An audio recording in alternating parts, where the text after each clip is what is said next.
The morning of May 26, 1990. People were concerned it was a mad, crazy clown This is not fun and games. that was going to show up at your door and shoot you in the face. It was just bizarre. Someone dressed as a clown knocked on my door. My mother was gunned down. I heard, "Oh, how pretty," and then I heard bang. The morning of May 26, 1990, had started as a cheerful one.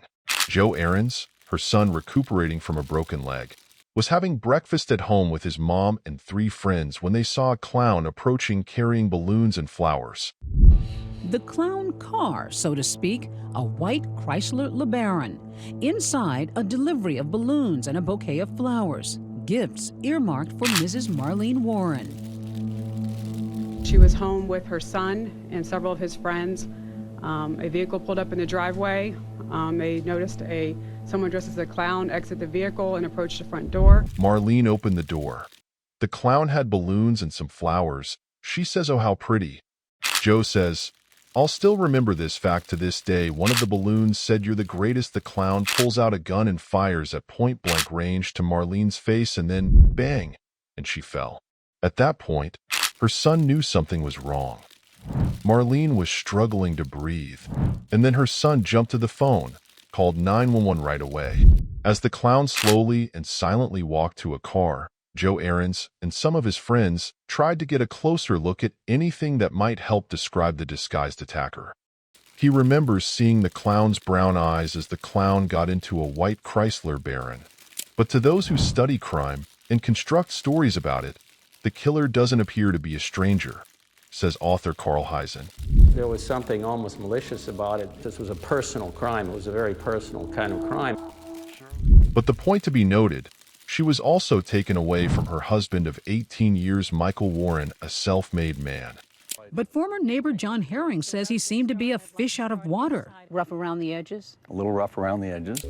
While Warren doesn't appear to be a guy looking for trouble, somehow trouble seems to find him. While there's nothing in Warren's history to suggest he or anyone in his family would be the target of murder, crime reporters from back in the day sensed something was amiss.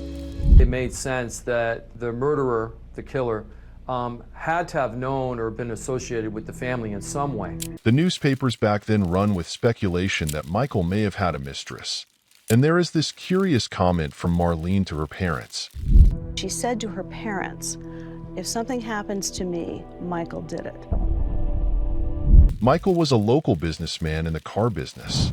The Warrens' marriage seemed to be an ideal marriage, but for the people on the inside that knew better, Marlene was expressing issues with Michael Warren.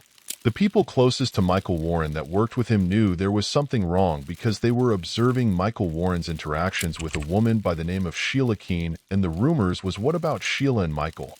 Well, it was more than a rumor that Sheila Keen and Michael Warren were having an affair, and it was not hidden from any of the employees. This was an assassination. This was not a random act of violence. This was not a robbery. While some of Joe's friends remained at his house waiting for EMS, Joe got into Marlene's car and tried to chase down the clown, but he couldn't catch up and is seen here back home afterwards where TV news crews were on the scene. I love her and I don't want her to go, and please don't leave me. 2 days later, with no hope of a recovery, life support was removed and Marlene died.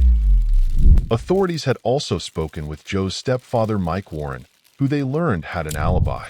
He was in a car with his friends heading to a racetrack when the shooting took place. Marlene shared that same fear with her mother, Shirley Twing. If anything happens to me, Mike did it. But Mike had that alibi, so authorities were looking for someone else, and when they visited Bargain Motors, Mike's place of business, one name kept popping up: that woman with whom Mike was supposedly having an affair, Sheila Keen. Everybody at the Bargain Motors were reporting that you should look first at Sheila Keen. Definitely seeing one another. Della Ward worked at Bargain Motors with Mike Warren. Della believed was Sheila Keen. I found her very nice, very bubbly. You knew the way she looked at Michael, you loved him. You could see it. Sheila told investigators that she was out working at the time of Marlene's murder. She claimed that she was looking for repossession vehicles, but she was unable to provide any address that she went to so that they could follow up and confirm it. Both Sheila and Mike told investigators they were just friends, but that's not what authorities learned when they talked to Sheila's neighbors. The neighbors at that apartment complex believed that Michael Warren and Sheila Keen were husband and wife. Is there any doubt in your mind that there was a romantic relationship? There's no doubt. And they didn't hide it. Deborah Offord had been working at a costume shop when 2 nights before Marlene's murder, a customer knocked at the door at closing time. She wanted to see the clown costumes. I said, "Can you come back tomorrow?" And she said, "No, I need something right now." Deborah told investigators that the customer paid cash, buying a clown suit, an orange wig, makeup, and a red clown nose.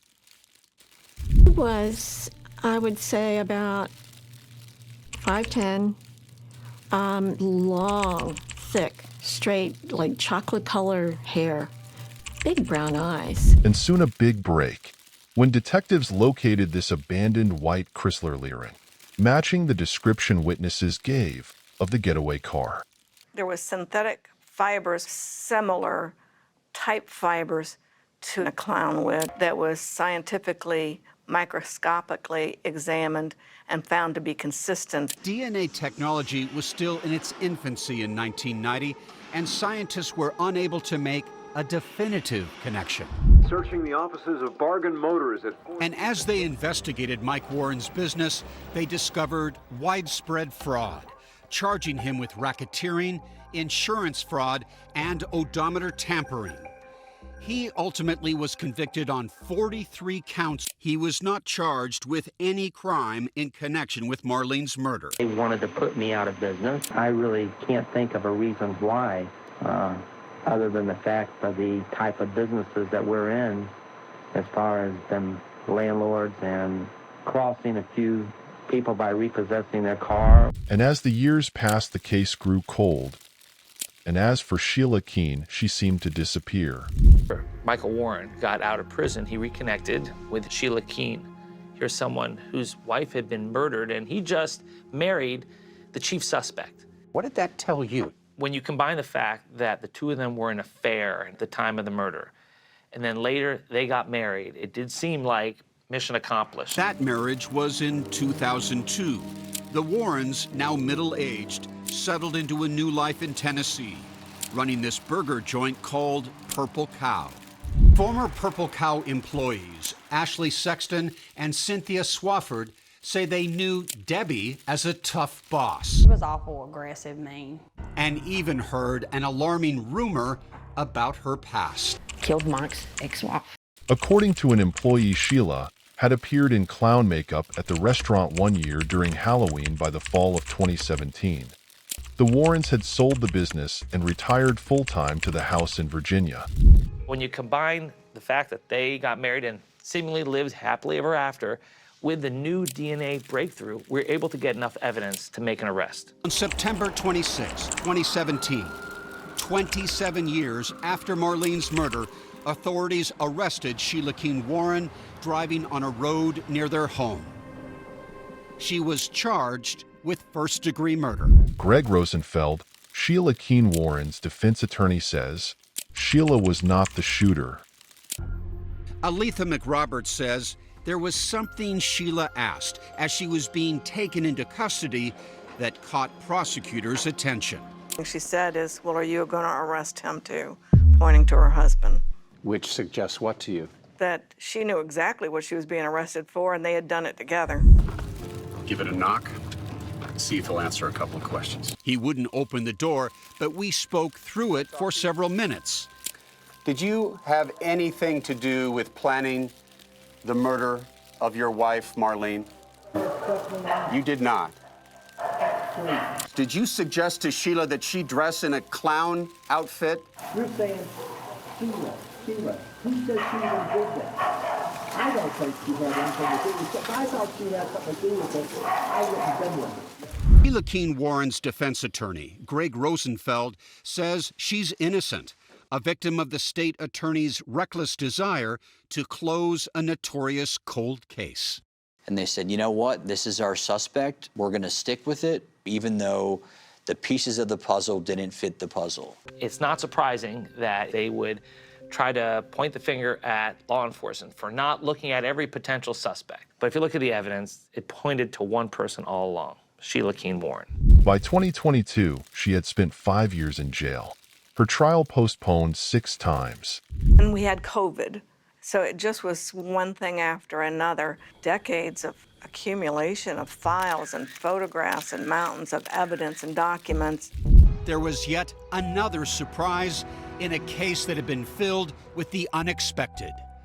A plea deal was reached. Ms. Keen Warren, the defendant herein, will agree to withdraw her previously entered plea of not guilty and her plea of guilty. We had to make a judgment based on what we had. Because the fear is what if you take this to trial? The worst thing that could happen would be that Sheila Keen Warren would be found not guilty. Not because she was innocent, but because after 33 years, we could not prove beyond a reasonable doubt that she was the one who did it. If the case were to proceed to jury trial, the state would present evidence. Keen Warren, did you hear all that? Yes, sir. And do you agree with that factual basis? Yes. Despite admitting her crime, Sheila Keen Warren, through her attorney, still maintains she is innocent.